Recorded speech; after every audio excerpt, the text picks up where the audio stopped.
नमस्कार मित्रांनो, आजच्या महत्त्वाच्या ब्लॉगमध्ये तुमचं पुन्हा एकदा स्वागत आहे। आणि आजची मोठी बातमी अशी की खारघर तळोजा उड्डाणपूल हा पुन्हा एकदा बंद करण्यात आलेला आहे। तुम्ही बघू शकता की आपण थेट तळोजाच्या दिशेने आता जात आहोत।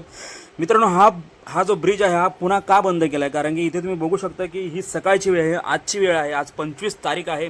इथे येणाऱ्या जाणाऱ्या सगळ्यांनी हा व्हिडिओ बघणं महत्त्वाचं आहे, कारण की तुम्ही बघू शकता की जे रोज इथून येता जातात, कारण की त्यांना हा ब्रिज अतिशय सोयीचा होता, परंतु आज पुन्हा एकदा हा बंद केला आहे। त्याचं कारण असं की मित्रांनो, या ठिकाणी काही कामं बॅलन्स आहेत, ती कामं पूर्ण होण्यासाठी हा ब्रिज पुन्हा एकदा बंद केलेला आहे। आणि हे कामं पूर्ण झाल्यानंतर मला असं वाटतं की 2 ते 3 दिवसामध्ये हा पुन्हा एकदा सुरू होईल, कदाचित लवकर देखील सुरू होऊ शकतं, की कारण की पावसाळ्यामध्ये ह्या बऱ्याच अडचणी फेज 1च्या फेज 2च्या लोकांना इथे येत असतात। तर मित्रांनो, तुम्ही बघू शकता की आपण आता थेट या शेवटी एंडला जात आहोत। या ठिकाणी पुन्हा एकदा बॅरियर गेट हा लोखंडाचा इथं पुन्हा एकदा आडवा केलेला आहे। मित्रांनो, जर कोणी इथून सकाळी किंवा संध्याकाळी दुपारी येत जात असेल तर कृपया त्यांनी नोंद घ्यावी, कारण की तुमचा हा फेरा फुकट जायला नको। त्यामुळे हा ब्लॉग तुमच्यासाठी खास आहे। मित्रांनो, या ठिकाणी तुम्हाला दिसतंय की आता आपण इथे गाड्या भरपूर नाही आहेत, कारण की इथे ज्या गाड्या जाणाऱ्या आहेत त्या पुन्हा रिटर्न येत आहेत।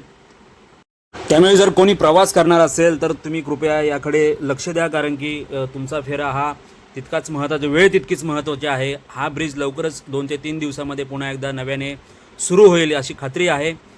मित्रांनो, आता आपण जवळ आलेलो आहोत। तुम्ही बघू शकता की या ठिकाणी गाड्या परत येताना सगळ्यांना इथे दिसत आहेत।